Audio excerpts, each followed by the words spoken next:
even trying to pity the guy before. Maybe he forgot that we collected his number. That night, now when we start, now the date, and like I'm laughing. Imagine. So I think it also that we saw it. Now we did it. At that point, I was like, if we not screenshot it. We did not. I sent it to me before now I did notice. Now we did it. At the police station, we're not asking that does he think we did this station? He said, no, he was trying to look for who would help him. Like now to look for someone else. You're making fun of us.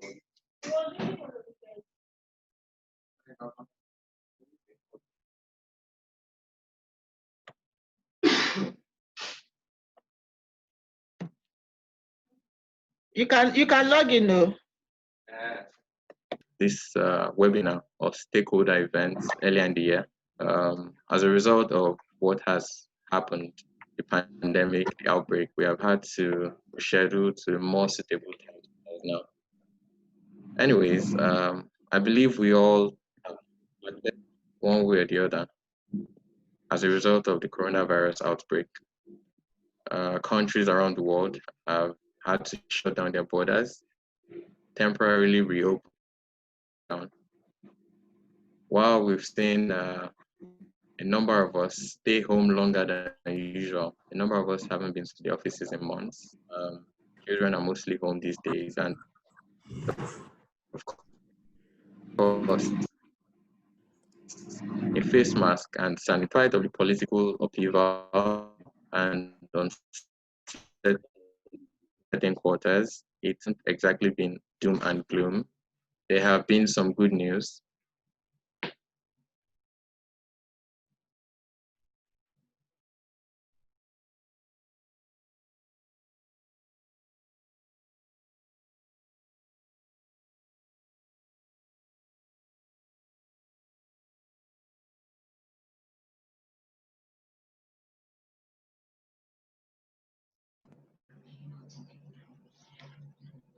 Sorry about that. I think I lost you momentarily.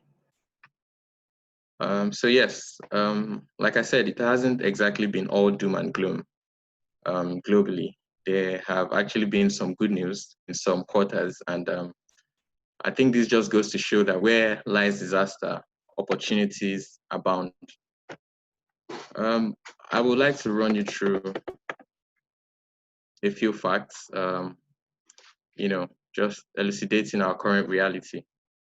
In the space of 6 months, we've had over 13 million people infected by the coronavirus pandemic. The good news, however, is that 7 million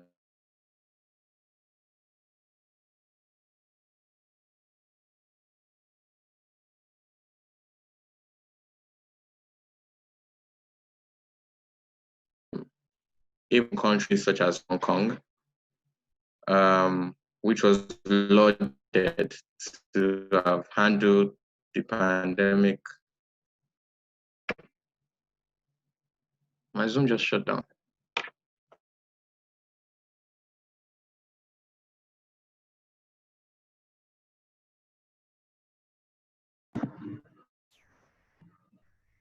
Welcome, everyone. I think we're having some difficulties with the Zoom connection from where she is. My name is Bola Ajumale. I'm the CEO of NASD. What we're going to be doing today, if I can look at the agenda, what we're going to be doing today, and you're very welcome, what we're going to be doing today is looking at how the world has changed. We've seen this new world, new market, essentially because we believe the way the world has gone, things have changed significantly, and we're here to tell you that your market, NASD, is actually changing with the world. We actually are relaunching a new market, and the new market would be able to accommodate the times as we see them. Shay was in the process of telling you that the bankruptcies we've seen, the changes to behavior we've seen are probably indicative of a change to how the world is going to be doing things going forward. I will therefore take you through a review of our first half of this year and what has happened to us in this first half of the year, and Then I would call in our head of legal and compliance, Ifoma Baunibogu, who will take you through what rules we're putting in place and how we're changing with the market. And in the second half of the year, I will also come back in to tell you about the strategies that we're following.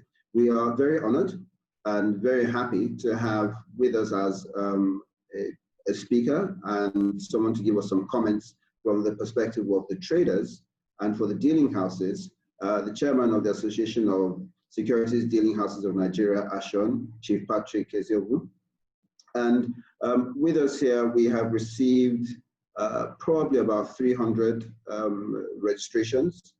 The 300 registrations are made up of operators on the market. It's made up of individual traders. It's made up of investors, issuing houses, pension funds. Indeed, we have PENCOM here today, and we would also have the Security Exchange Commission representatives here today as well.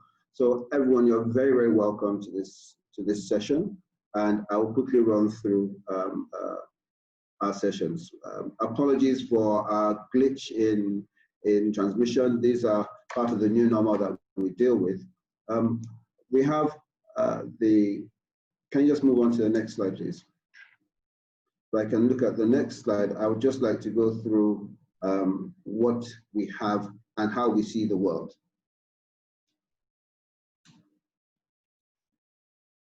I'll just introduce NSD to those who are not exactly familiar with what we do. We're actually a central provider of capital market services.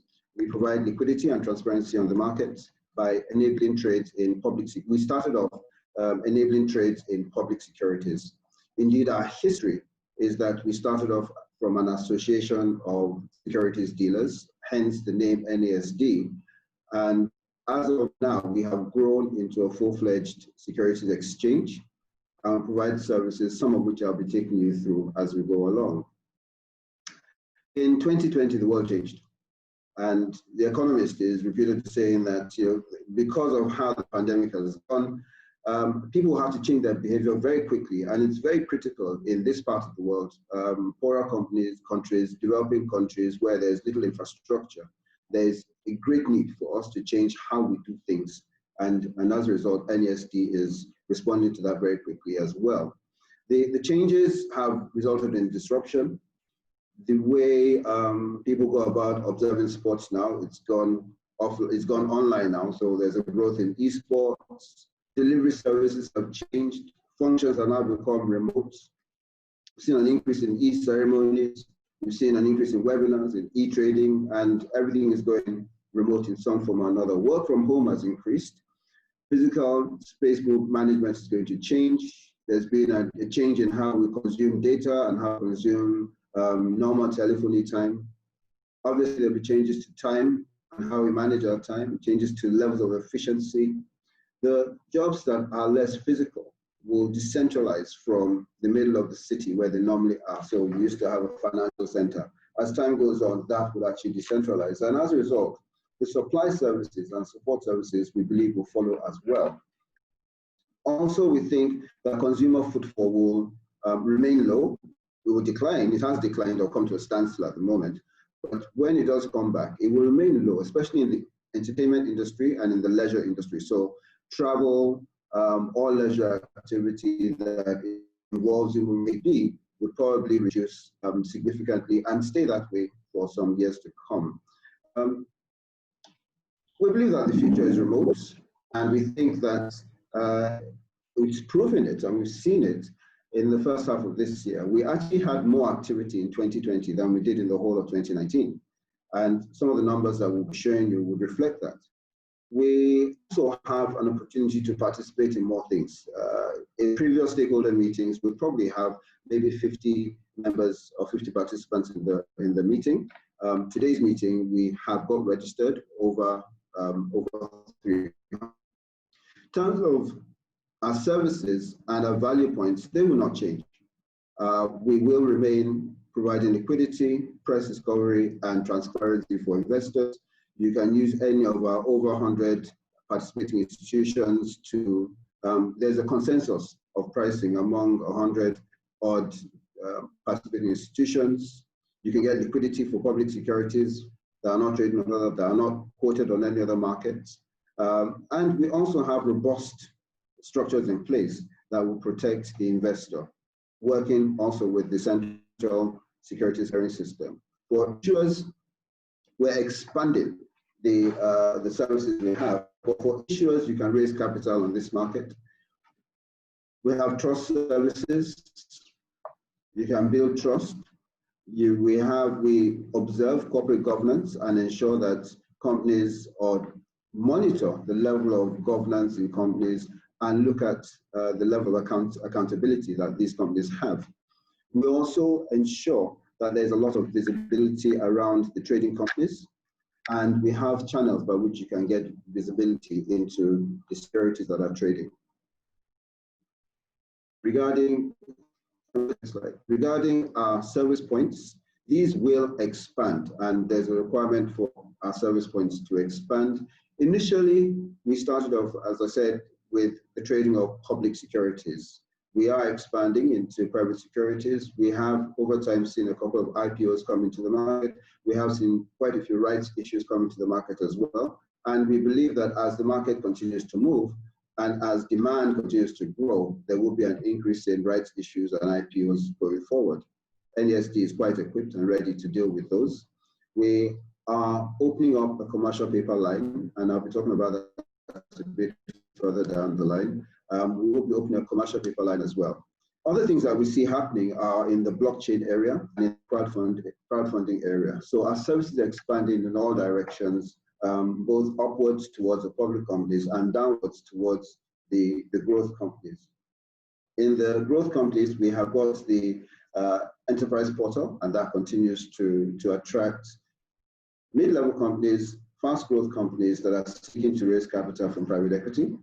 We have a noting service that allows you to carry out limited transactions on some securities, and we note the transaction for you and create a transparency record, transparency around it. We're open for public trading and private trading, and then we trade as well structured products, and that will be increasingly in demand as well as the market moves.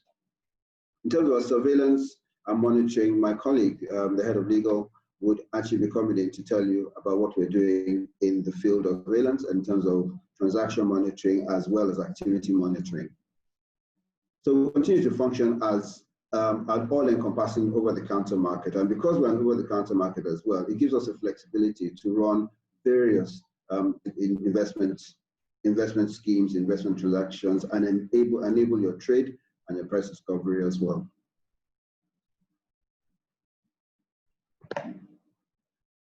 Let's go to the next slide, please. Information is going to be critical, and access to that information is very important as well. In NASD, what we have done in regards access to information, what we have done is we have created at least 8 areas by which you can get information, and we'll continue to expand. So, first port of call for information on the market and on what's being done is from our website, www.nasdng.com. We have access to information from our trading platform. We have mobile access for Androids at the moment, and we were actually going to move into the iOS platform, but we held that back, especially when this came in. We're holding that back until a bit later on in the year. We have a weekly digest that reports what happens every week. You can subscribe to that by just sending me your email. We have got a portal in the CSCS, which is our central depository, and CSCS would actually have a report, a daily report on the trades that are taking place, as well as your position on your own shares.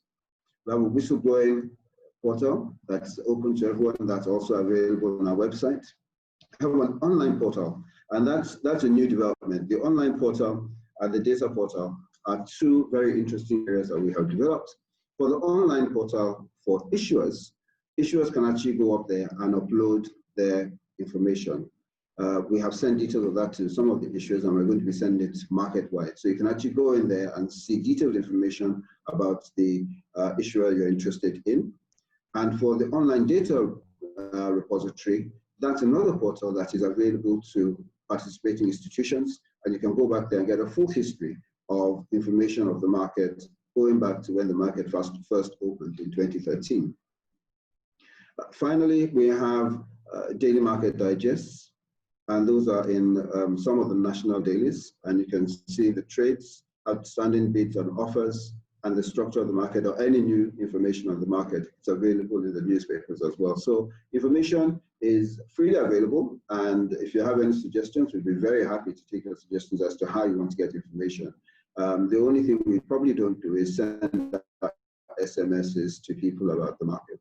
In terms of our risk management, this may be a slightly, because of how the times have gone, I believe there will be, or we believe there will be, an increase in the level of risk. And so our management structures are actually reinforced. We have various tools in place to make sure that investors and issuers are not exposed to unnecessary risk. A guarantee fund that protects investors. We have an investor protection fund. Our settlements are done on a T+3 basis. Through the Central Securities Clearance System on a delivery versus payment method, just as every single structured market has. We have market surveillance, and that's minute by minute, monitors transactions, looks at pricing, and monitors the market essentially from pre-open to closing, and even post-trade market surveillance is carried out. And then our rules and regulations are freely available. You can download them from our website as well. So we've got a lot of structures in place that would ensure that there's safety for the investor and protection as well for the issuer. Our structure will remain very simple. We've got 40 securities trading on the market at the moment through over 100 participation institutions. Individual traders, we have about 200 individual traders on the market as well. And settlement is done through 6 settlement banks. A list of all of them is available on our website. So if you're looking for a participating institution, just go to our website and you'll see all the ones that are available. All of the participating institutions we have on our market actually trade on the Nigerian Stock Exchange as well. In terms of our trading hours, our hours are between 10 o'clock in the morning to 3 o'clock in the afternoon. And in terms of information, I've spoken about how you can get information. It's both web-based, we've got portals on the web, and we also have a mobile app as well. Now, in terms of information, we do know that companies vary significantly in the level of information and how they engage with their stakeholders and investors. So what we have done at NASD is we have categorized our companies, and we run that on a regular basis. We categorize our companies into 3 categories. We've got the blue category. Those are those that have the high levels of compliance with capital market rules and requirements, high levels of corporate governance, and most likely have a history of sound performance, sound financial performance. These ones tend to qualify as pension assets because they have, they meet a lot of the conditions, a lot of the requirements of the pension industry. We then have the pink securities. Those ones have some level of compliance with capital market rules and requirements, but maybe not all. Sometimes they're not up to date in their financial reporting. And then we have the red category, which is those that have a bit of caveats attached to them because they have weaker levels of compliance. A lot of the time, there's little or no information available to them, and anyone who is going in to purchase those ones really must know what they're doing with those shares. The whole list of our categorization, we have the link up here. You can get all the companies that are on the in each category. You can get that from our website. But I'll just speak a bit more about the securities that are in the blue category. Most of them are well-known names in the market, and interestingly, most of them have held, even before half year, most of them have held their AGMs. I think the only one that did not hold this AGM in recent times, that didn't hold this AGM before was Nigerian Mortgage Finance Company, and they held the AGM on the 15th of July. So these are companies that tend to generate information very quickly, very structured, good corporate governance, good reporting, send out quarterly accounts and half-year accounts, as well as their annual statements. Go on. In the first half of the year, could just change. So in the first quarter of the year, it was quite interesting for us because what we saw was a growth in market cap. Part of the growth, however, was because we admitted 3 new securities in the first half of the year. So we closed the first half at 525 billion. And that was up by about 25 billion on the beginning of the year. Our market index also rose by 2.4%, 2.5% almost. But in the first quarter, it went down. And if you see from the blue line going downwards, in the first quarter, it went down by 0.98%. In the second half of the year, in the second quarter of the year, it went up 3.29%.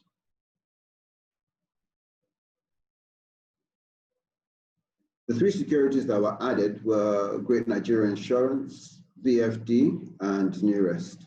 This is the whole universe of securities that are trading. Admission into the market is extremely easy. All it takes to enter into the market is for you to have an interest in either buying or selling the security. You establish that bid, and for as long as the security is registered with the Securities and Exchange Commission, it is actually eligible to trade on the market. Because it's an OTC, entry is very easy. Exit is also very easy from the market. Our activity was quite predictable. In the first quarter, we saw a lot of growth, a lot of activity. Over 7 billion naira was traded in the first quarter. Understandably, unexpectedly, in the second quarter, less than a third of that was traded. About a third of that was traded. We only traded 2.8 billion in the second quarter of the year. In terms of our metrics, in general, our market cap rose 5% over that period. Level of dematerialization, however, did increase from 62 billion to 96 billion, and level of dematerialization in percentage terms rose from 40% to 63%. We are continuing to drive towards full dematerialization at 100%, and as more securities come into the market, in fact, all trades that we do in public securities must be dematerialized into the Central Securities Clearing System first before they can be traded upon. And that way, that's how we can manage to keep a track on every single transaction that is going on. In terms of volume traded, in terms of total value traded, what we've traded in this half year was just about the same as what we traded in the whole of last year. So again, it was looking like a very interesting year to start with until the slowdown came in the second quarter. The economy, however, continues to be under stress, and the stress seems to be growing. Real GDP is down year on year. Inflation, however, is on the rise. Interest rates are a bit lower. And in terms of our FX win, in terms of our foreign exchange parity, we actually have devalued again since the end of this period, down to 380 to the naira now officially. So the stress there still continues. This is just a quick snapshot of what has happened in the year in terms of volumes of trade, values of trade, top gainers and top losers. I just look at the top gainers. NMRC was the top gainer. It made a growth of 37% in value in that period. CSCS rose 21%. WAMCO went up 3% in that period. And in terms of the losers, NIPCO, which is another large company that we have trading on the market, lost 10% in value. Trust Mortgage Bank lost 10% in value, and UBN Properties lost 3% as well. But on average, there is some movement. As expected, again, most of the activity was done in the financial sector. We actually have a bigger weighting on the financial sector in terms of number of shares market. We have a bigger weighting in the financial sector. That's the largest and most active sector we have.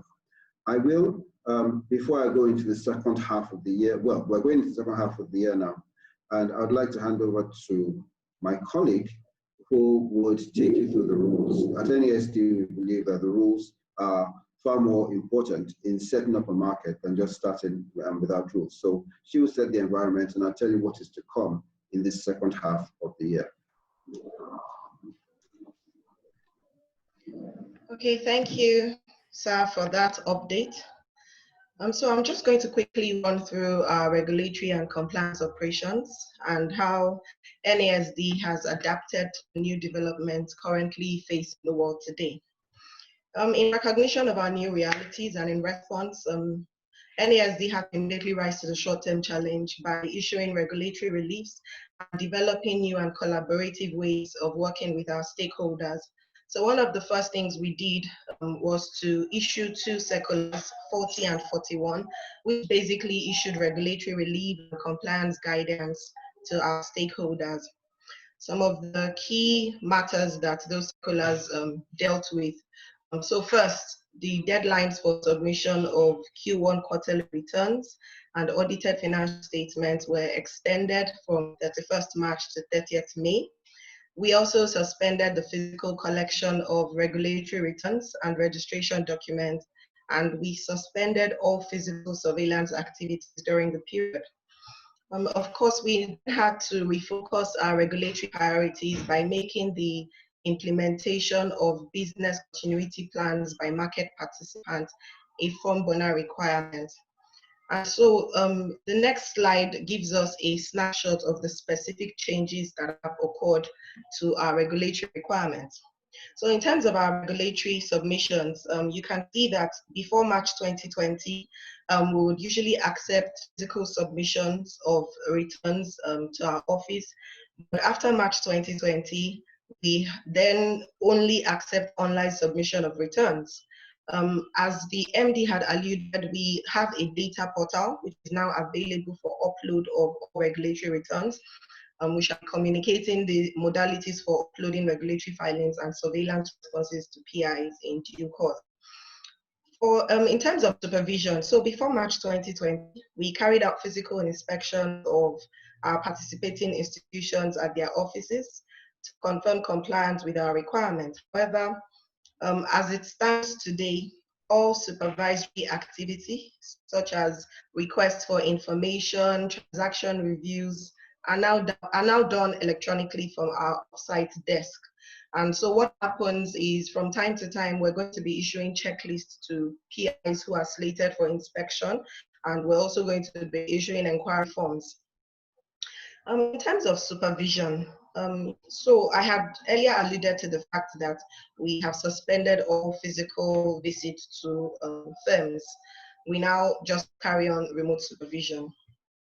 For the BCPs, we also noted that while most of our participating institutions have successfully managed to perform their front office oversight activities remotely, we still have others that are still grappling with the new realities, and we've been working with them, to address some of their challenges. For membership applications, membership inductions, and market transactions, all these activities are now carried out online. I'm also happy to announce that we've held a number of virtual induction programs for authorized traders who were really registered on our market, and we've had large turnout. So by and large, NASD has continued to execute its mission as a self-regulatory organization. We've also continued to advance our rulemaking initiatives. We continue to conduct inspections, bring enforcement actions, and review and comment on regulatory filings. So if we move to the next slide, it shows us our compliance status as a market today. So currently we have 126 active participating institutions trading on our market today. And I'm happy to announce that there were no major infractions recorded during the period. However, this does not mean that there were no infractions at all. It just means that there were no infractions of such a nature to constitute our disciplinary committee, to deal with issues such as anti-money laundering, fraud, market manipulation. In terms of continuous disclosures, we've had several instances of firms who have had changes in their corporate information, exit of authorized trader and compliance officers. So we'll just continue to implore our PIs to please inform us of any change whatsoever in their registration information. This helps us to keep our database updated, and it also gives us an open line of communication to the PIs so that at every point in time, we're sure that we're communicating with you through the right channels. We've also had issues of PIs not submitting their returns, the excuse that they recorded no transactions on our market. And so I'd like to remind our PIs that you are required to file new returns if you haven't recorded any transactions on the market. I would also state that due to the increasing number of regulations and the need for operational transparency, we are now adopting consolidated compliance control. So what this essentially means is that all necessary compliance requirements can be met by our participants without unnecessary duplication of effort. So in furtherance of this, we have harmonized our quarterly reporting template to align with that of other capital markets regulators, and we shall be communicating the new template to our compliance officers in due course. During the period, we registered, we inspected 28 firms, as part of our surveillance and monitoring activities. We're pushing to inspect about 60 firms by the end of the year. Our inspection activity is carried out by exception. So we'll usually deal with firms who have a higher regulatory risk. Then in terms of financial obligations, of course, we would enjoin all our participating institutions to pay their annual dues. We have a number of PIs who have paid, but we have a few who are yet to pay their annual dues, and so would enjoin you to pay. NASD is running a market, so it's important that you pay your dues. There's also the one-time contribution of 100,000 naira to the NASD Trade Guarantee Fund. So it's also important for firms to pay, make this contribution. It's a one-time fee. Then, of course, defaulting PIs will be penalized, However, we only would usually issue penalties as a last resort. So as much as possible, we try to engage our stakeholders, when necessary. I would also like to state that as a market, we are also mindful of striking a balance, a sustainable balance between trust on the part of our participants and also investor confidence. So what this essentially means is that while we continue to work with market participants and also issue regulatory reliefs where necessary, such relief will only apply to non-essential regulatory requirements that do not have a material impact on investor protection. So what this means is that NASD will continue to uphold its rules and regulations to the extent that it affects investors. So enjoin all our PIs to please comply. Then we still have our rules and regulations existing. NASD is still running a fair, orderly, and transparent market. We also have some new rules and regulations that are currently in the pipeline, some of which are awaiting regulatory approval. Please can we move to the next slide. So I'm just going to take our new rules and regulations one by one. So we have the rules for Investors Protection Fund. Of course, the Investors Protection Fund is applied solely to compensate investors who may suffer some financial loss, from either the insolvency or negligence or bankruptcy or cancellation of license of a participating institution. So we have those rules which are awaiting approval by the Securities and Exchange Commission. We also have the rules for the admission of commercial paper on NASD markets. Of course, this will be very interesting. We're expanding our product base, and this rule will cover the admission and secondary trading of CPs on NASD. So please watch out for that. We've also expanded our membership category to include sub-brokers. And so we have the sub-broker rules, which basically cover registration and regulation of that function. Then also in terms of still on expansion of membership categories, we also have guidelines for dealers. Now, dealers are those firms that can trade on their own account only. So we have expanded our market, to accommodate this function. Also, this was also done in furtherance of the NSC demutualization exercise. So we recognize that there are a number of firms who are qualified to register on NASD, but who might want to trade exclusively on their own behalf, in terms of the NSC shares. So this category is open to registration. Firms that are interested in trading their shares are welcome to apply to NASD. Then we also have amendment to the rules for admission of securities on NASD. So apart from our regulatory response to changing times, we're also trying to ensure that our rules remain nimble, enough and flexible to adapt to what is happening in the world today. And so we've been reviewing our existing rules. Some of them are finalized and have been exposed to the public and are currently awaiting approval, while others are ongoing. We'll notify the market as soon as we have those available. Then we also have, for the ongoing rules, we have rules for the operations of NASD Venture Ramp. Venture Ramp is NASD's crowdfunding portal, and I'm happy to announce that it is fully operational. The MD will probably give more details on that going forward, but we have rules ongoing for this. We're currently waiting for SEC to finalize their regulations and expose it to the public. Then we also have NASD private market guidelines. So the private market is a new initiative of NASD that will be run under one of our subsidiaries. And it essentially operates as a market for private entities who are seeking alternative sources of financing, or who are looking to create a secondary market for their shares. Now, the private markets will also improve the prospects of private companies that wish to transition from private to public entities. So we're open for business. We welcome all our stakeholders to apply and to seek further information. We're happy to give you that.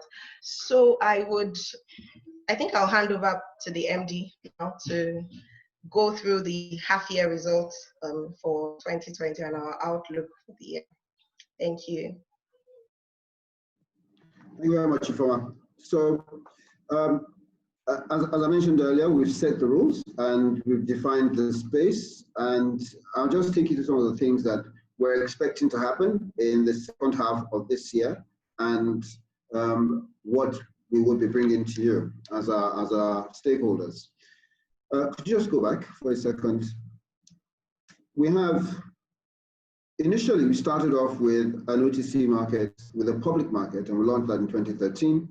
And then we followed with a private market that supports private companies on the primary side, called Nasd, and that launched in 2018. We have the three starred ones. We have a crowdfunding portal that has already opened. It, however, is open to donor and gifts and for reward crowdfunding at the moment, and charitable crowdfunding at the moment. When the SEC comes out with the final rules, and they've issued drafts on crowdfunding, but when they do come up with final rules on crowdfunding, this ramp will be available to use even for investment purposes. We then have two subsidiaries. The first subsidiary that we created is for consulting, essentially, in capital markets. So essentially developing other markets, lending our services to the growth of the capital markets in general, advising on how best to structure the market, training, and so on. All of those come under the NASD Services Limited, while our technologies, and that's a rather interesting one, and something that we are quite pleased with. Incidentally, the three that you have on the left, the trading portal, the enterprise portal, and the venture ramp, all three of them were locally developed. They are all proprietary to NASD.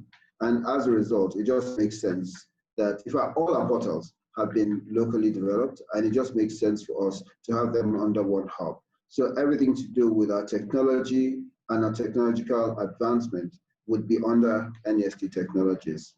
We anticipate that we'll be seeing quite a lot of activity from there. Just going back to our structure, we've now redefined and firmly, clearly defined our structures into two main services.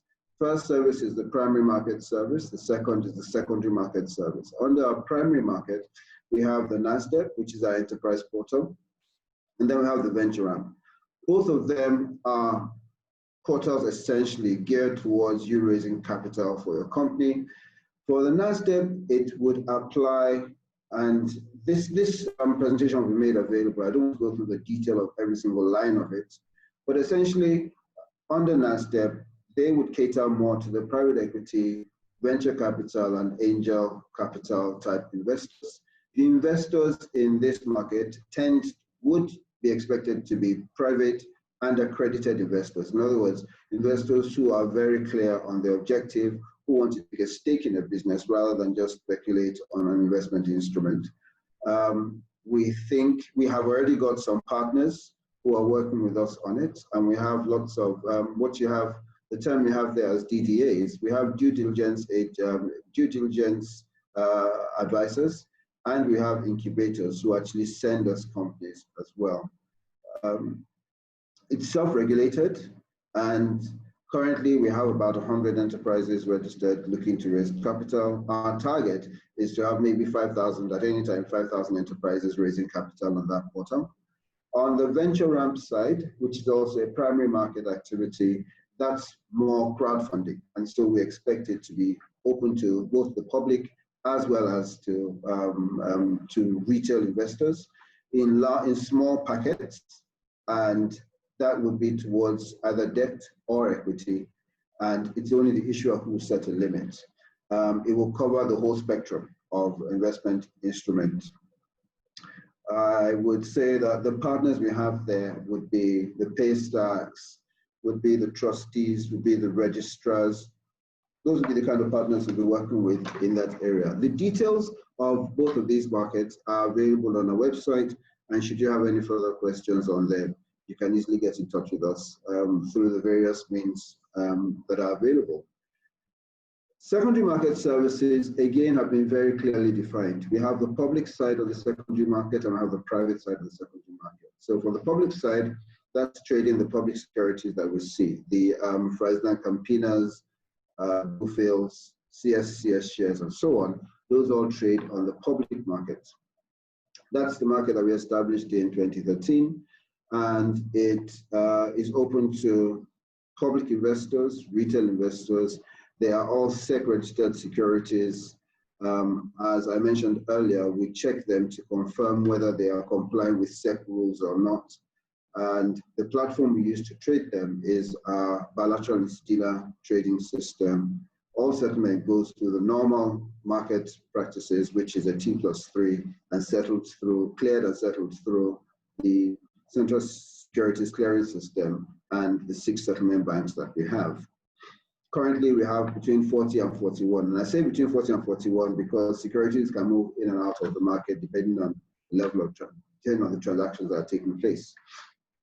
Our private markets is essentially what it is. It's a private market. So you may have a small group of individuals who want to trade a particular security among themselves. We will assist them, and this falls under our services. We will assist them in creating a market for themselves to trade. And that's essentially what it is. So we'll advise them on how they can create a market where they can be trading among themselves. That is just taking off. In terms of market stage and in terms of market size, we will not be putting a number there because, again, the activity there is limited to that particular group of investors. And so each investor who is in that area, they know themselves and they know what securities they're holding, and we send them regular information as we send to the general market. Then we have the things that we're expecting to come into this second part of the year, some of the initiatives that we're rolling out. This is just a few of them. We have some other initiatives, but these are the ones that are uppermost in our priority list that we are rolling out. The first is our anticipation of the shares of Nigerian Stock Exchange. They will trade over the counter initially before they are listed on the Nigerian Stock Exchange itself. We are at the finishing stages of it, and we expect that in a few weeks' time, we should be trading those shares on this market. We have opened up the dealer category, so if you're a participating institution, no, actually, if you're a stockbroker who has got some of the shares and you want to trade them, you can actually come and register on NASD to trade your own shares. You will be restricted to, you'll be limited to trading your own shares and on your own proprietary account, but we have got a category available for those kind of players to come into the market. They can't act in the broker or agency capacity, they can only act in the dealer capacity. We are also looking forward to launching VentureRam as an investment crowdfunding platform. We're just waiting for the rules. Again, that will come at any time from now. We have 3 instruments that we're expecting to come into the market. The closest and nearest to it is the commercial paper side of things, and that is because the rules are already with the Securities Exchange Commission. We're just waiting for the go-ahead for the no objection from the Securities Exchange Commission, and then we can start. We'll open to commercial paper trading on the market. More importantly, and we've already seen some questions regarding that, or before I go into more importantly, the last of the initiatives that I mentioned is a new trading platform. We are pleased to inform you that we have signed and started the implementation of a new trading platform. The platform will be able to, the platform will enable trading in a very wide range of securities. Could you just go back a second? It would allow trading in a very wide range of securities. It will allow for price discovery because it is an automated matching system. It is fully remote, and you do not need a terminal or anything to trade into it. It also has its own reporting lines and reporting investor support lines as well. So it would also allow for fixed trading. So it's actually a very robust but scalable system. We have started the implementation process for our participating institutions. We will be coming around very soon to invite you, one, to view the platform, but in addition to bring a broker who would take part in the testing, a trader who would take part in the testing and in the formatting of the structure. We actually plan to open up trading or to go live on this platform by the end of October. And so hopefully we'll be able to hit that before then. I will like to call in my colleague and dear friend, Chief Ezegu, to please come in and join us and give us his comments. Thank you very much for listening to me, Chief. You're very welcome, and we're very happy to have you here with us. We would like a few comments from you, and we'll probably open it up to our colleagues in the industry, as well as investors, to speak to us and ask us their questions as well. So thank you very much for joining us, Chief. Thank you very much, Bola, and then thank you for inviting me. And I want to appreciate everybody who have been over 90 members who are participating in this webinar. First of all, I think that it is important that I stress part of what I'm going to discuss, and that has to do with why NSAD, what values does it hold for companies and investors, what values does it have for daily members, and then the expectations from the NSAD, challenges and then opportunities. You know that the wise saying says that a good wine needs no bush. But in my years of experience, I've discovered that actually very good wine and very good products needs serious push. And from what I've gathered from the presentation so far, even though we are part and parcel of NSAD, I have learned a lot during these presentations. And so my name is Onyenwechukwu Ezeagu, and I represent Association of Security Dealing Houses of Nigeria, who are actually part owners of the NSCD as well. And so I think we'll start from the beginning, because there's a lot of lack of knowledge about the existence of the NSCD in itself, its product offerings, and what potentials it does hold out there. Because if you look at the SEC rules, it says that all securities of unlisted public companies shall be bought, sold, or transferred only by means of a system approved by the Commission. And then it said no person shall buy, sell, or otherwise transfer securities of unlisted public companies except through the platform of a registered security exchange. There are several exchanges that are out there. But then what you have is the OTC exchange, which has tremendous impact in terms of its provision of services to the unlisted securities. And what does that mean? It means that all unlisted securities must be traded only through your platform. And it has tremendous potential in terms of actually organizing trades within your platform. But from statistics that have already been provided, you will realize that actually we have not started tapping effectively into this potential. I don't want a situation where NSAG begins to suffer from what Nigeria is suffering, to be a great nation with great potentials, but at the end of the day, that potential is never realized. And what do we do as members of that organization? We think that we should start by letting everybody, including the public companies, and then even the private companies that we have stated currently, and then the brokers that trade, realize that we have tremendous potential in this space. And this potential, we need to really work very, very hard to be able to begin to maximize that potential. And how do I mean? It appears to me that we need to do a serious work of advocacy through both the social, the regular media, and through various interaction with the public. Because that is the only way we can get across to the various publics that will need the services of NSAD, so that they will be able to patronize the platform. Let us start with what are the opportunities that there are.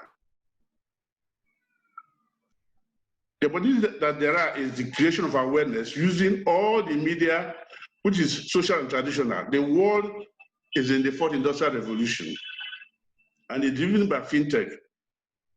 Therefore, what you have now explained in terms of the new trading platform you're about to acquire is very, very germane in terms of ensuring that at least things are done appropriately and that you are meeting the needs of the current realities for the new normal. Then the issue of enforcement of SEC rules governing the issue of the transfer of securities. It is very, very important that we may need to do advocacy with respect to SEC, with respect to even the National Assembly, and then all the other agencies that will enable us to be able to rein in all the other companies that are not operating in this space. Very, very important. Because if we get all the other companies that are not operating in this space into this space, you'll find out that there's tremendous opportunities that are available. That job needs to be done between the platform, which is you, as well as us who are the operators. And in the various engagements we have had with you, I think it's important that we emphasize the fact that this engagement with all the necessary authorities is very, very important for us to be able to realize that. The next one is the fact that the companies, which is the SMEs and the other public companies, need to be engaged on a regular basis for them to be able to understand the inherent benefit that there are in allowing their stocks to be traded.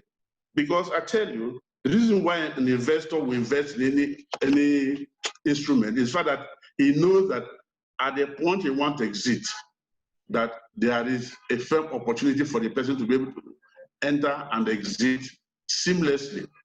And so if that is the normal, it means that you are going to have more investors patronize the market because they are sure that at the point they want to exit or cash out, there's a platform that provides that. I know equally that the NSAD has its own challenges, which has to do with the trading engine. But I found out that from your presentation currently, you're already addressing that issue. And it's important that we'll be able to see it through because the engine we're using currently does not really match. And you know what I mean. But more importantly, that the poor information flow from the organization to the outside world. I think that needs to be looked into. You need to do a lot of job in terms of information management and dissemination. Then already, like I've spoken, the market depth is very low.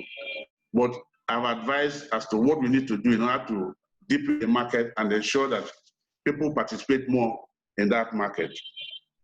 Then let's look at what are the expectations we have for NSAD.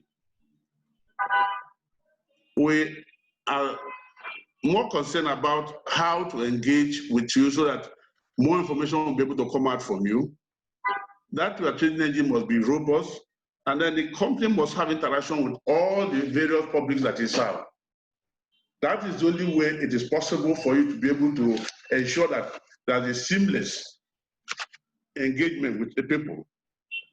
Then this advocacy I'm talking about is important because when people mention exchanges, it's important that the name of NASD should really be something that people will look forward to when people mention the word exchanges. But for now, many people, when they hear exchanges, think about some other markets. It's important that we will work very, very hard to ensure that the NSAD exchange is one among equals. Now people will be able to see it in that level. In addition to that, from what I have heard from you, you have created a very robust platform. But it is important that you be able to reach out to the various participants in this market so that together we'll be able to bring all the plans to fruition. With that, I think that you have a very long way to go. Thank you very much. Thank you very much, Chief. And your words are very well taken. And we're happy that we're delivering the market. As you mentioned earlier, the market is owned by brokers.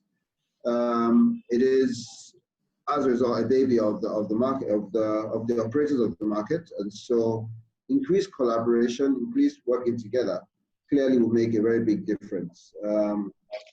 We do believe that with the new trading platform that we have coming, we will be able to satisfy quite a few of the requirements of the market.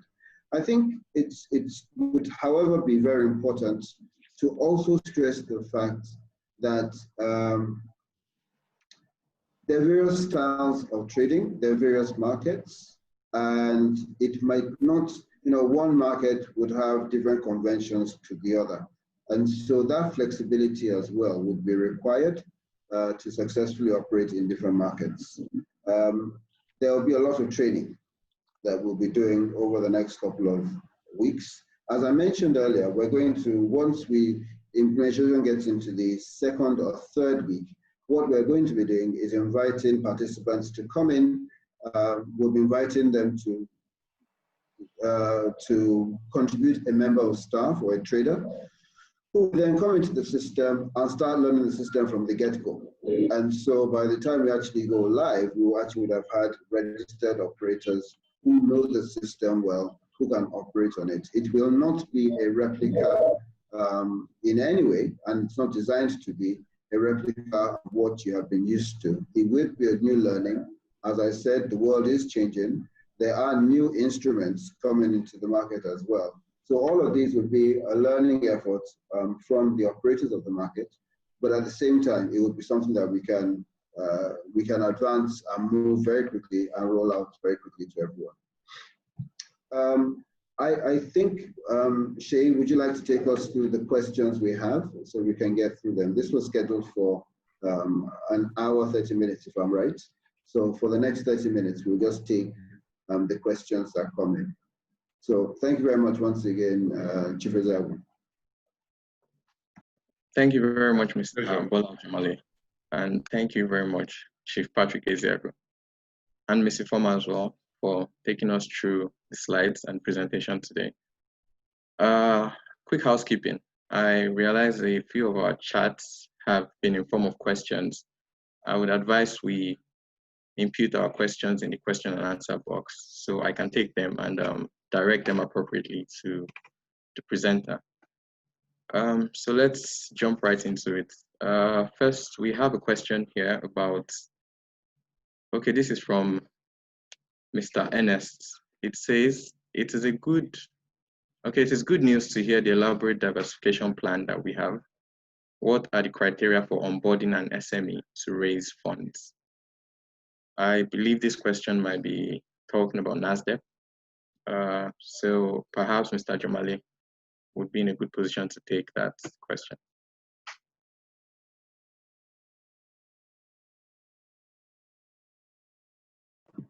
So I was trying to unmute myself there.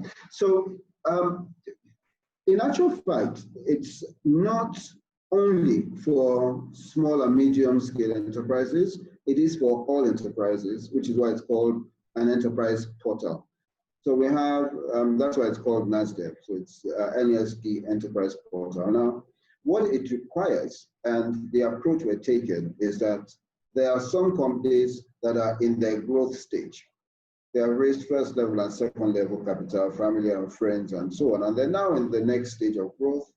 And they would like to have one partner or one growth partner, maybe a few investors, not too many, who would come in and not only would support them with capital, but would also support them either with managerial skill or with direction, and also is interested in selling down at the end of the day.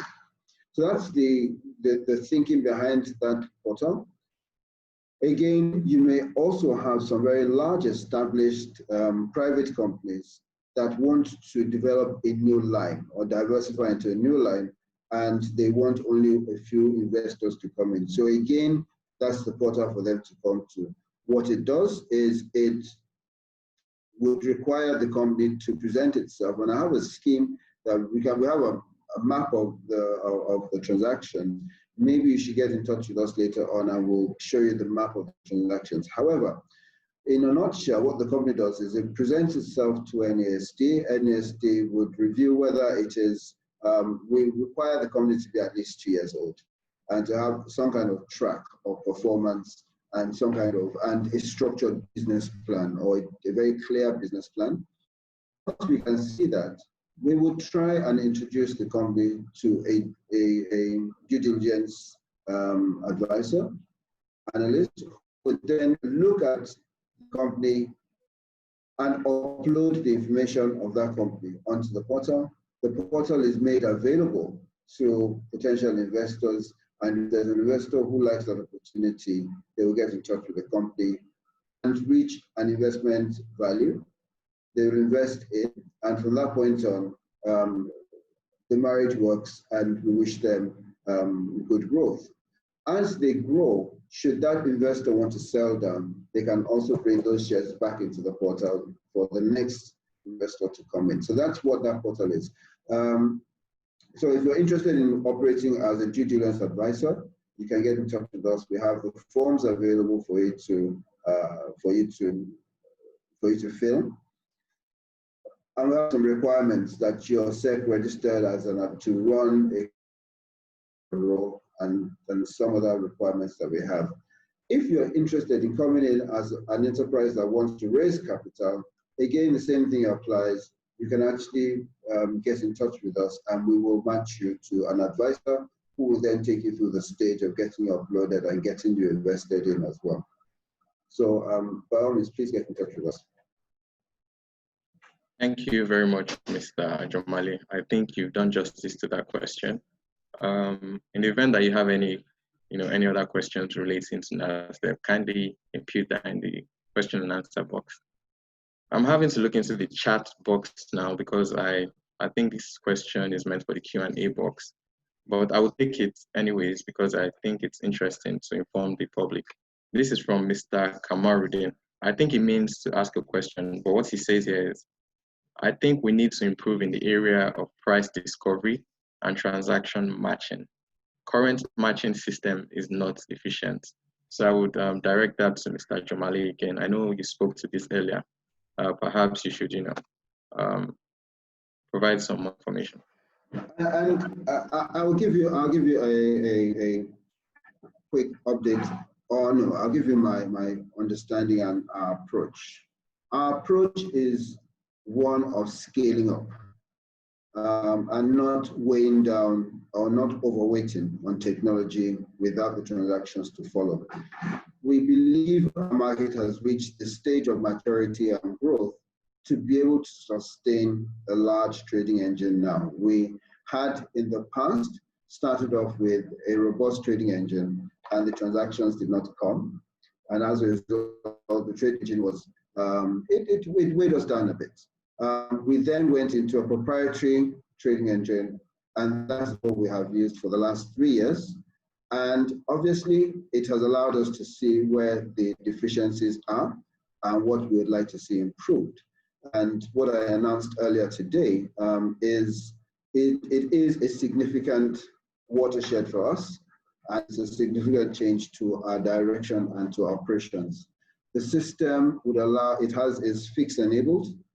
It will allow you, it does match, and it will be, actually another side of it is that it is going to be hard-coded into, tight-coupled, sorry, into the CSCS. So I have right now is not tight-coupled to CSCS and it does not match. What we have coming will be tight-coupled with the CSCS. It will be a matching engine, and so all you need to do is put your orders in and it will automatically find you a counterparty. So again, it is in the way, it is fully web enabled as well. So it is going to create an opportunity for you to get far more efficiency on the market. And we're really looking forward to it. We will be reaching out, as I mentioned, we will be reaching out to every single operator in the market, every single stockbroker and participating institution in the market. And what we'll be requiring, what we'll be asking for is for you to provide us with one of your colleagues in each of the houses, provide us with one of your colleagues who would be able to work full-time on learning the system, learning how it trades. It is not going to be, and I can tell you in advance, no two systems are exactly the same. And so there will be some learning involved. I would encourage everyone to look forward to a change rather than to say whatever is coming should be exactly the same as what I have used before. And if I may, I will go into the analogy of a car, where if you've used the car for 15 years, by the time you're getting another car coming your way, I'm sure you would not be looking for windscreen wiper. You wouldn't be looking for a way of winding up the windows. So I encourage everyone to look at the new system, and it is quite, we were quite excited when we saw it. So I'm sure everybody will be as well.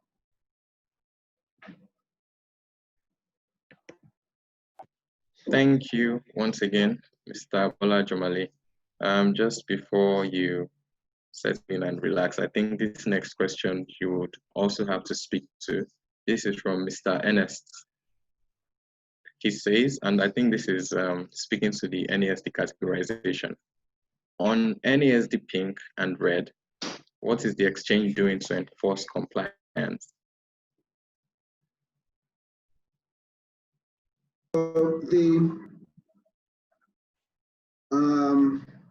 The way the OTC market operates, it is not the way the securities have come into the market. They have been brought in by the investors. And our first check before any of those securities come into the public market is to make sure they are not breaking SEC rules, to ensure that they are registered at the SEC.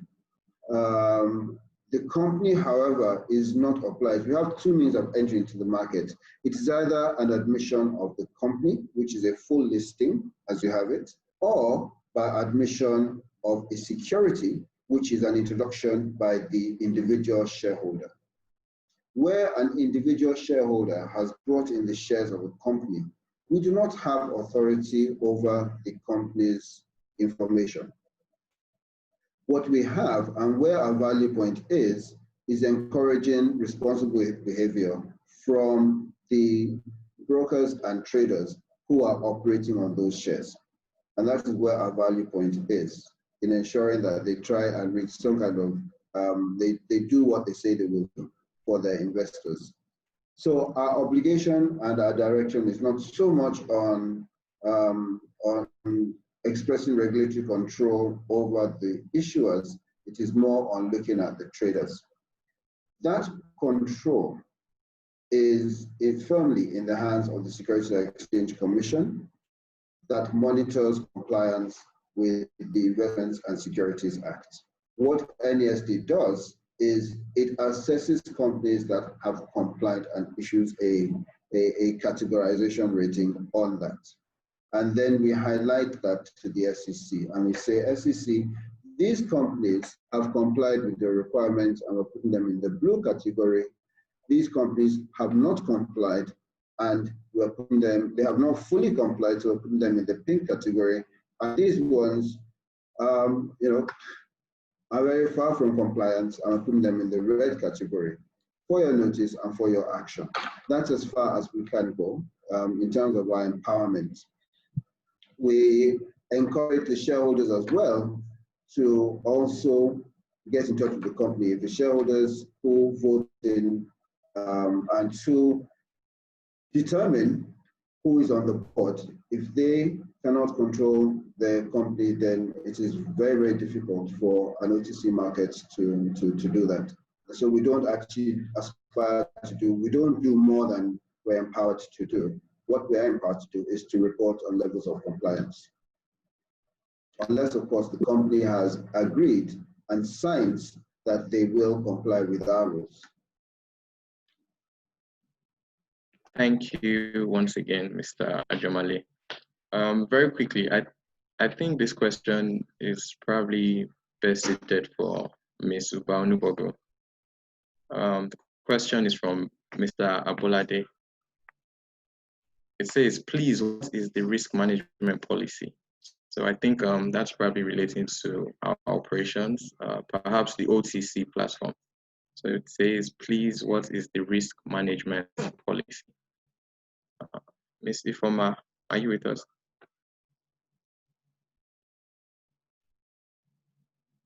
Okay, perhaps I should redirect that. Okay, we have you. All right, I'm here, yes. Okay, so in terms of risk management, we have a number of structures in place that we have put in to ensure that the market runs orderly and that investors are protected. So we have the Trade Guarantee Fund, which essentially protects investors against a settlement default in the market. So it enables us to have a stable market. We also have the Investors Protection Fund, which I had earlier alluded to, which again compensates investors who may suffer loss, arising from either the revocation of a participant's license or from bankruptcy, or similar issues. Then, of course, we have settlements. All trades are settled by the Central Securities Clearing System, so this helps us to ensure an orderly market, ensure transaction completion. In terms of market surveillance, of course, all of transactions on our market are monitored properly to guard market manipulation. We also have our rules and regulation. As a self-regulatory organization, we have our rules and regulations in place to ensure that we're running a fair, transparent, and orderly market. So that's all for me. Thank you very much, Ms. Uba Bogo. This is a comment from Mr. Tajuddin. I think I'll be directing this at Chief Patrick Eziago. He says, I'll suggest that part of advocacy should include joint visits of both NASD and ASHON to various chambers of commerce in the country to bring this important platform to their notice. So, sir, I would like you to speak to this and the possibility of a joint advocacy between ASHON and NASD in bringing awareness, like you have said, to investing public. Thank you very much, Tajuddin. I think he's on point because, like I was talking about when I did my little intervention, it is very, very important that we will carry out advocacy to all the nook and cranny of this environment. Because unless people get to know whom you are and what you do, they won't be able to come out to patronize you and even protect, whatever you are doing. It's not only, having that kind of joint visits to Chamber of Commerce and Industries, but also even to some of these companies that are listed or expect to list on the NASD exchange. It is very, very important because the more engagement you have with them, the better for them to understand what is happening. And then when that starts trickling in terms of benefit to those companies, then the other companies that are not listed will be encouraged, to come over. So I think that is very, very important. And we already have started our usual engagement with the NASD. And part of the thing we're going to be discussing is, how to really actualize this mandate. Thank you very much, sir. Jumali, if you would also like to speak to that potential collaboration between ASHON and NASD. That's something that we always look forward to, collaborating with all parties. We, for example, we can identify the pension industry, we can identify the manufacturing industry, we can identify a wide range of industries where we have been to, and it would be great because already ASHON has got communication with them through investing on other platforms for these parties. It would be a great idea for us to go together. It just works because those kind of companies would then be not only confident coming to the market, but also would know that they're dealing with the same parties, which is very, very important, that we're dealing with the same parties that we used to deal with on this side. I think it'd be a great comfort for anyone. Again, what it does, it establishes the market continuum, which we have always advocated for. In other words, you're either on one side of the market or the other, but it's still one market. And so it would be even good for ASHON to say you're either on this side or on this one. Either way, you're coming to us. So it's great for ASHON. It works for NASD. We're looking forward to it. In this second half of the year, I think there's a lot of work to do. We've identified what we need to do, and it started. Excellent. Thank you very much.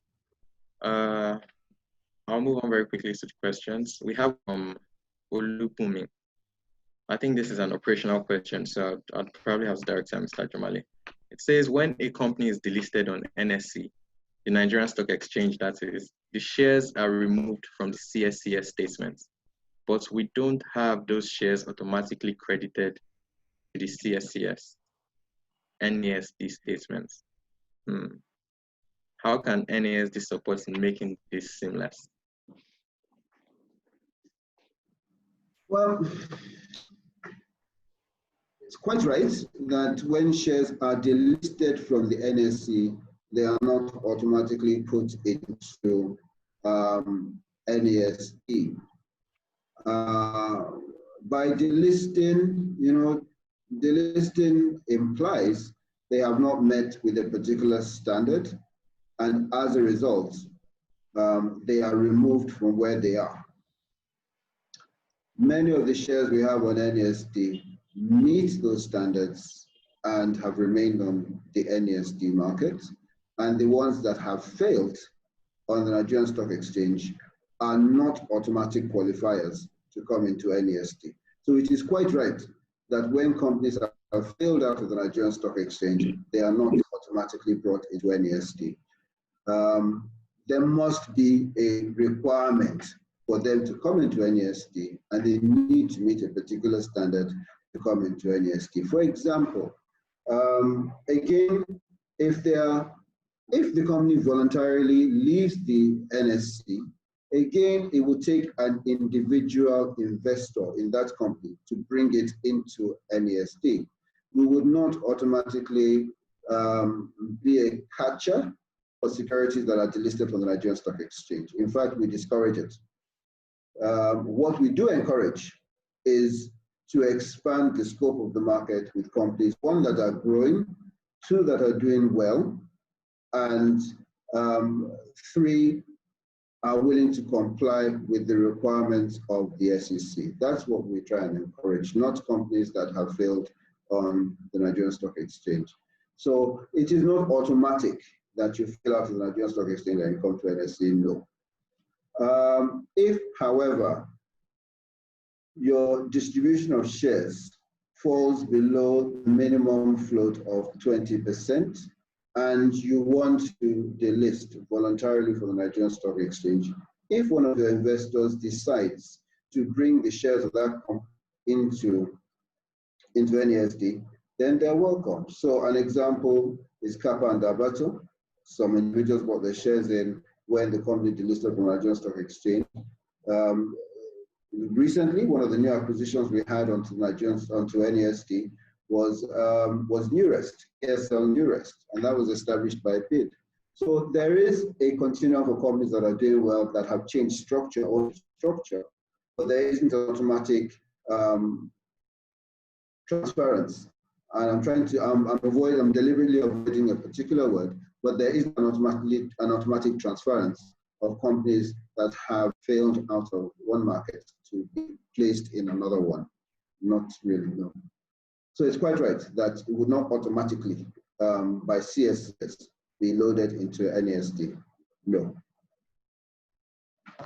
Thank you very much for that, Mr. Ajomale. The next question, I think this is for Ms. Ifoma Uba-Onubogo. It relates to PIs from Mr. Rotimi. He says, do we already have the list of all the PIs, and by PIs it means participating institutions, on the NASD website? Yes, we do. We do. We have that up on our website, and we update it regularly. All right, thank you very much. This next question would be directed at Chief Patrick Ezeagu, and also Mr. Bola Jomale. You're invited to speak to it as well. This is Mr. Ulu.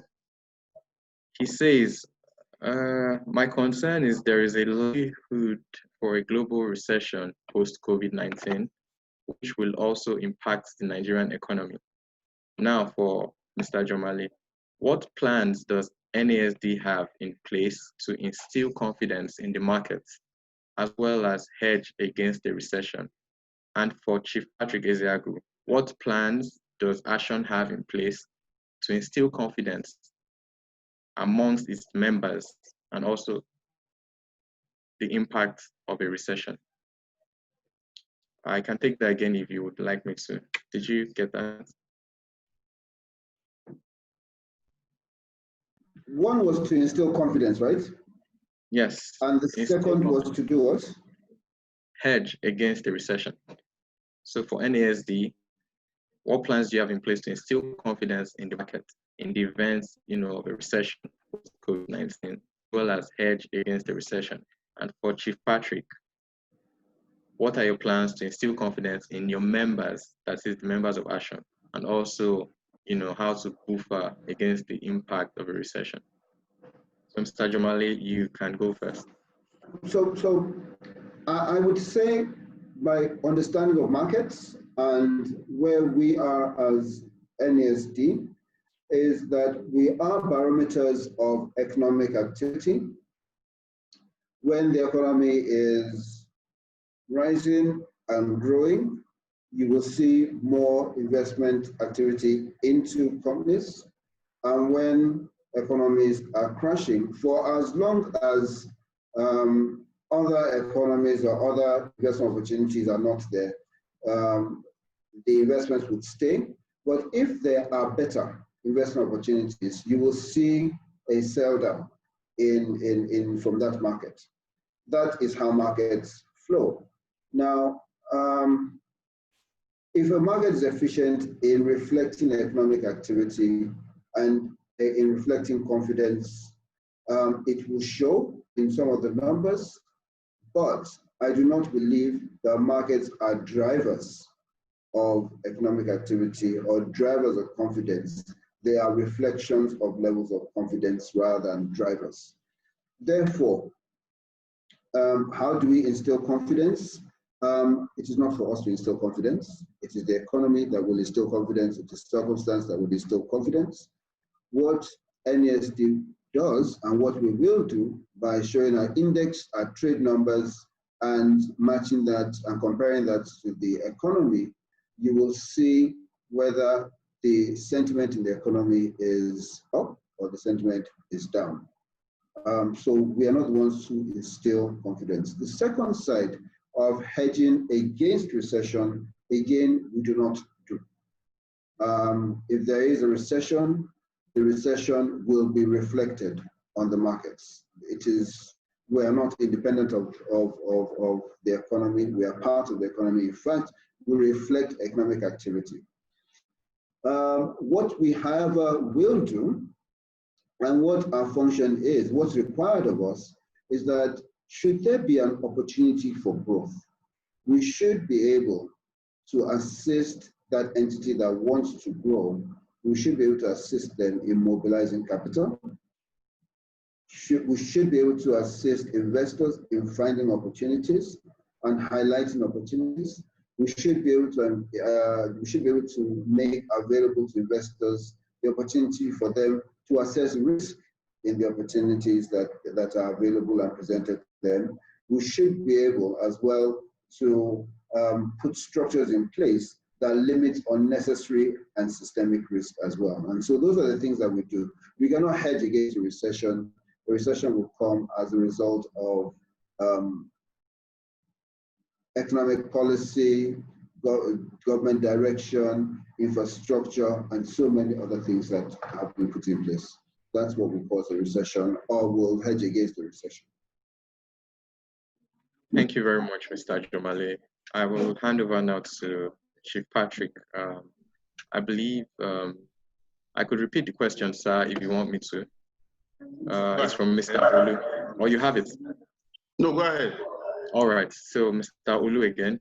It says, in the event of a likelihood, on the event of a recession post-COVID-19, what plans does ASHA have in place to instill confidence in its members, and also, buffer against the impact of a recession on the activities, of dealing members? I think that I don't know whether you have ever heard about the 1090 rule, which says that we may not necessarily be able to control 10% of what happens to us, but then we should be able to control the 90% of our reactions to it. And prior to this, we have already engaged our members, and in fact, we're still having some other engagements. But by the way, we're going to have a meeting where we're going to ventilate this issue of the impact of the COVID on the stockbroking firms. But more importantly, that we started earlier to talk about this issue of diversification. That's why we're very on ensuring that all our members play on all the exchanges. Because when you diversify income earning streams, it becomes easier for you to be able to manage situations like this. And then we equally encourage you to ensure that they deploy technology in order to reduce costs substantially, so that the impact of the pandemic will not be so much on them. If you realize that if we have not had that kind of robust arrangement that enabled most of our members to be trading, virtually, I don't know what it would have been like when people cannot access the trading floors of all the exchanges from now. So it is important that our members, to the point of ensuring that they can, trade on all the exchanges. That equally gives them, cost. Then remember that stockbrokers are solution providers. And so there are always avenues for you to address your clients in terms of right-sizing and properly, guiding them in terms of what their portfolio should look like, in the sense that even at this point when the market is going southwards, it's still possible for some to continue to, look at the portfolio and do a lot in terms of using the current prices to be able to stabilize the cost of the total portfolio. So at the point when the market begin to recover, those who have done that will be able to recover faster. So all in all, we have said, remain calm. There have not been a situation where the market went down and it never came up. Otherwise, it means that the whole economy will go. Therefore, people need to, preserve whatever they have currently, ensure that they reduce cost to the best minimum, and then use technology to ensure that things work out for them. That in that way, we have been able to, get our members to be working up to this minute, and that's the way of instilling confidence, both to the members and for the clients they serve. Thank you very much, Chief Patrick Ezeagu. I think that was a very satisfactory answer. The questions keep coming in, but I'll try to see how many we can take with the time available. I believe this is for Ms. Ifoma Ubanubogo, and this is from Dahiru. It says, for the commercial paper products, when do you expect the approval from SEC? Does it include provisions for private companies? Okay, so currently we've been waiting for SEC's approval for a while. You are aware that SEC is currently undergoing some restructuring, and so we're expecting that by the third quarter of this year, we'll have finalized the rules and issue them to stakeholders. Then in terms of whether the CPs are limited or admit private companies, no, they are limited to public entities. And so for private enterprises that seek to raise capital for any of their projects or capital projects, would refer them to the NASD Enterprise Portal, that is Nasd, where they can raise their capital. And if they are looking for a secondary market, then you have the NASD Private Market, for them to trade their shares. Thank you very much. There's a question here saying, please, can we have today's presentation slides via the registered emails? I can tell you that you will. Be rest assured, once we are done with this webinar, it shall be sent to your email address, the one which you registered with. There's a second one here. I think I'll take this as well to save us time. It says, do we have the securities classification of blue, pink, and red on the NASD website? Yes, it is on the NASD website. It is out there. We publicize this in our newsletters as well once we actually categorize securities. Okay, I think I will direct this as Mr. Jomale. So this is, okay, why has FMDQ achieved such huge level of transaction volume compared to NASD?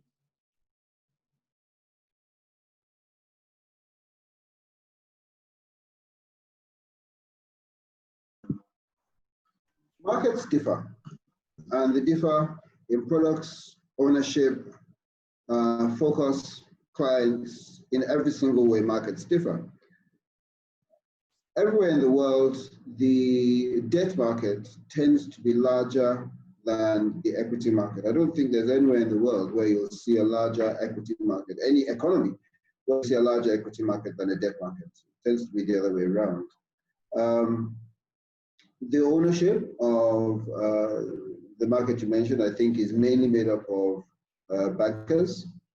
And indeed, the central bank is a member of the ownership is one of the owners of that market as well.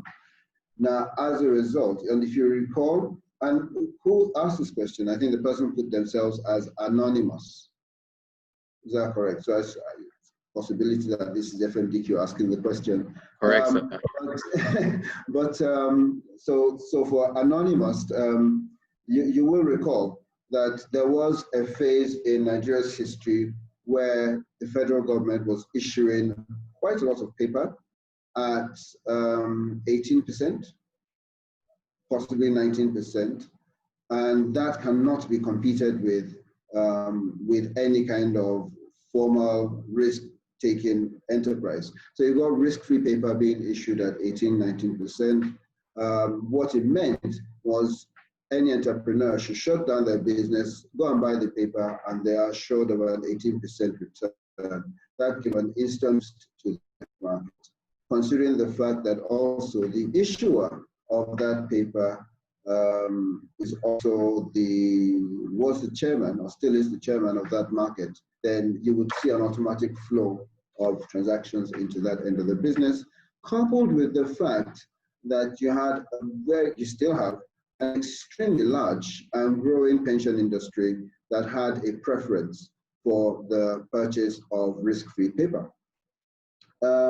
On the equity side of the market, which is where NASD placed its first focus, and which is where the real economy is, there was less opportunity, there was less investment activity, because I mean, if you could buy paper that's giving you risk-free 18% return, why would you go and risk it and get a possible 10% or 12%? So that created a certain amount of slowdown. Again, was the fact that you already had a well-established equity market in the Nigerian Stock Exchange, and what we are offering is a different direction from those markets. And so the speed of the level of transactions would certainly be very different. So those are the major reasons why you will see a difference in volumes and the kind of activity that you'll be seeing. There was actually another question that Anonymous asked again that I saw just now. So what's the difference between Nigerian Stock Exchange and NASD? And I would do want to say for each of those markets, each one of them there's a lot of difference between each of the markets. They have different owners, they have different rules, they trade different securities, they have different modes of trade, they have different hours of operation, they have different staff. I could easily say in every single way, they're different from each other.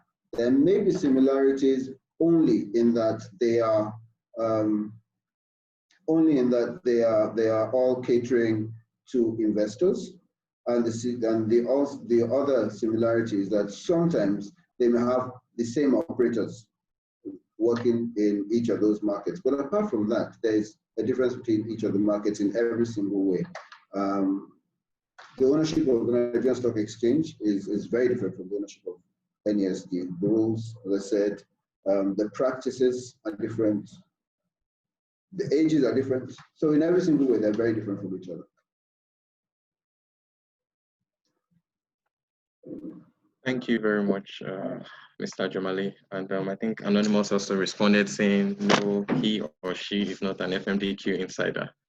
Anyways, I believe your questions have been well answered, Anonymous. And if you have any other questions, feel free to, put them through. This next question would, I think, addresses Nasd, and I think I'll direct them at you, Mr. Jamali. So the first one is from Mr. Olubumi. It says, can a due diligence advisor, DDA, be an individual with the prerequisite requirements or a limited liability company? The second one says, are VCs, so venture capitalists, and PE, private equity firms, actively making investments on Nasdaq? Okay, so no, individuals cannot act as due diligence advisors. Only corporates that are registered with the Securities and Exchange Commission to run that role of investment advisor can actually operate on that market. Again, because of our relationship with the Securities and Exchange Commission, we ensure that all operators on that market are recognized by the Securities and Exchange Commission. That makes control over the activities a lot easier. It makes things, we all are abiding by the same rules, and we all have the same regulator we're reporting to. And I saw another question somewhere along the line that says, what's the relationship between ASHON and NASD? Well, exactly the same thing. ASHON is the overall body for securities dealers and for stockbroking houses before, but now securities trading houses. And as a result, we have a relationship in that we make sure that anyone who is going to come in and trade as a participating institution or a trading institution on NASD must first of all be registered and bona fide member of ASHON before they can trade on the market.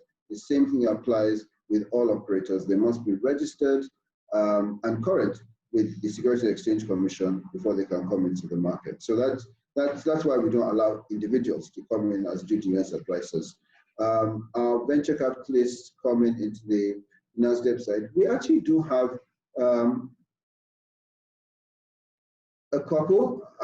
We have been in touch with about 20 PE firms, and they have indicated an interest. A couple of venture capital companies as well. However, there's a mismatch in transaction size. They tend to look for transactions of $10 million and above, and a lot of the companies that we see coming into Nasdaq tend to be a bit on the lower side. We do have a solution for it. I did not mention that solution, and that's because we had started on finding a solution to get investment in for those smaller companies before COVID came in, and then we realized that we'll have to roll back on that solution and hold on it until we get a bit more clarity on where things are going. But there is actually a solution to get information in. But yes, we do have quite a few firms that are waiting on standby, looking for the right opportunity, and they are checking and looking for the right opportunity to come in. In actual fact, what we do have is that those type of companies tend to go for the public companies that are trading on the platform rather than for the smaller private companies that are in Nasdaq. Thank you once again, Tajamali. I think I would take just 2 more. So I'll take one before the final one, which shall be addressed to Chief Patrick and Mr. Tajamali. But before that, there's a question here. Okay, first there is a comment before a question. The comment says, this is from Mimika. It says it is important that the NASD should formalize a quarterly engagement with trading, dealing, and other participants. And the question would be, I'll take the 2 of them. One says, is ASHON owners of NASD? I believe the person means, is ASHON the owner of NASD? And the second one says, are there any plans to enlist new securities in H2? If so, which?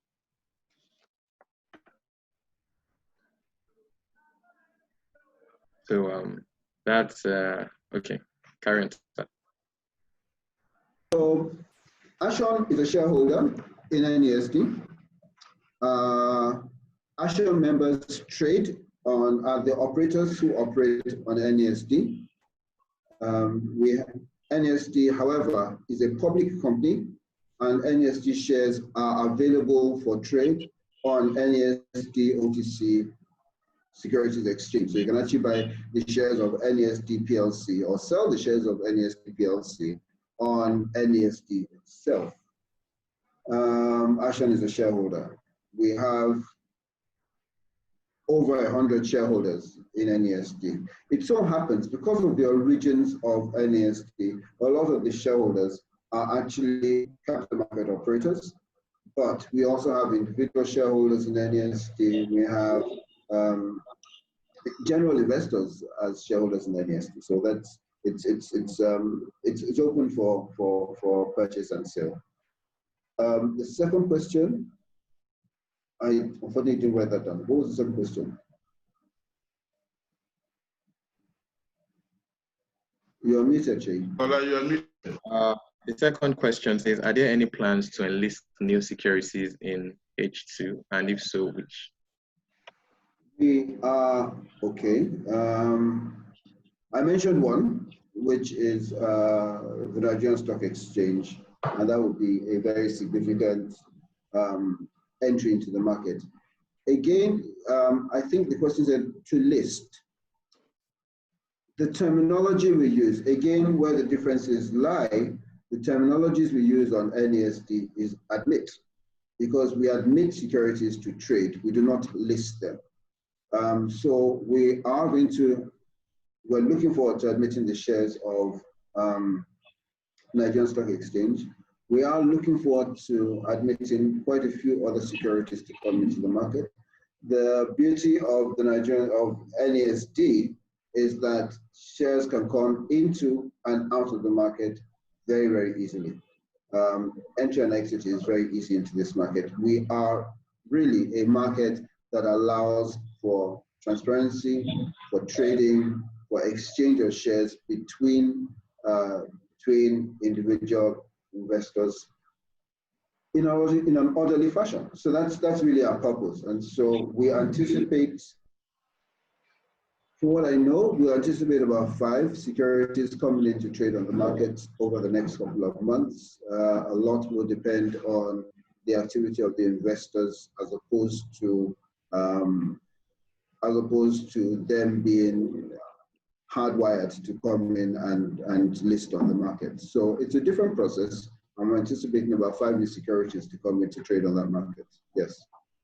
One of them, and the largest of them, being the Nigerian Stock Exchange. Thank you very much, Mr. Bola Jomali. And to wrap this up,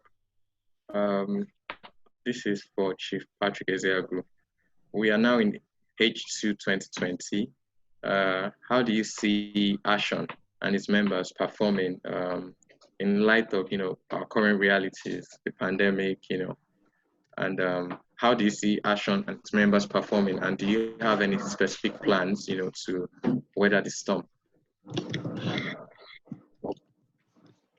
That's quite interesting, and I think it's akin to the first question that was asked about how to have generate confidence for our members. You will realize that the pandemic came for everybody by surprise, and what I have told you is that we are properly organized, and the whole essence is for us to be able to bind together, relate this kind of topic, locate ways and means to ensure that at least our members survive what is happening. As to the economy in itself, we are part and part of the economy, and I don't think that one segment of the economy is capable of impacting so much that at least it will change the course of event, as it were. And for stockbrokers, like I said, we are solution providers, and the most we can do is to remain solution providers rather than people who will begin to wonder as to how do we handle such a situation as this pandemic. In reality, like Bola has said, the shares of the stock exchange will very soon be listed, and I can tell you that most of our members will benefit from those shares. And I think there's something that will give them go to be able to at least ensure that they stay long enough to realize that dream. And I believe that we'll be able to give them some measure of liquidity that will help their cash flow as well as their capital to be able to survive within this period. But more importantly is the fact that we continue to engage each other, and then there's more of collaboration rather than competition among us. And since we already know that we'll have several exchanges now to trade on, and I'd like to state too that like Bola has said, the first initiative to establish the exchange was by Lucas actually establish NSSD, and then we have the second one we have equally vetted as well, which is there. And then the other exchanges, what we say that people should take advantage of those opportunities and ensure that they remain steadfast and do not be necessarily affected by what is happening. We should manage the situation. And we know that over time, we will all overcome. Thank you very much, Chief Patrick Ezeaku. At this point, Mr. Bola Jomali, I would like you, well, you have a minute to just market. Just a minute to speak to that in summary. I would say what we have done today is to lay out our thoughts and our interpretation of where things have been and where things are going. We remain a very flexible market. We remain very focused on providing liquidity and transparency for investors. We remain very, very adaptable, and we also remain a type of market that can construct and develop, in fact, more focused on constructing and developing innovative ways of ensuring you meet your objectives. And so that's the kind of market we have developed, and we intend to remain that way. We believe that the world will continue to evolve. I don't think anyone ever anticipated, or no one anticipated in December, that the world would say it has moved, the world would actually shut down and you would not be able to travel from here to France. Indeed, you won't be able to travel from here to Ibadan. But suddenly, it is like this. What NSD has done is we have proven yet again that because we are nimble and because we are very thoughtful about what we are doing, we have been able to adapt to it, and we shall continue to adapt, and we shall continue to inform you of the adaptations we are making as well. I would like to say a very big thank you to everyone who has been part of this webinar. We will hold many more, and I saw a comment from one of the past chairmen of ASHAN saying we should do this more often. We will be holding this more often. We should have done this earlier, but we waited for the first wave, the first flurry of webinars that happened immediately after the lockdown started. We waited for that to be out of the way first, and we also wanted to wait until the end of the second quarter to get an idea of where things are. We will be holding another one, and we hope that we'll have many more than what we had in-house today. So thank you very much, everyone. We really do appreciate your time. And I know we have gone over the time, but I think it's partly because we were all still engaged. We still have 88 members in-house, apart from the panelists and everybody else, all my colleagues and my dear friend, Chief Ezeaku. We still have 88 people in-house. Thank you very much for spending the afternoon with us, and I wish you a very successful second half of 2020. So stay safe, everyone, and thank you very much.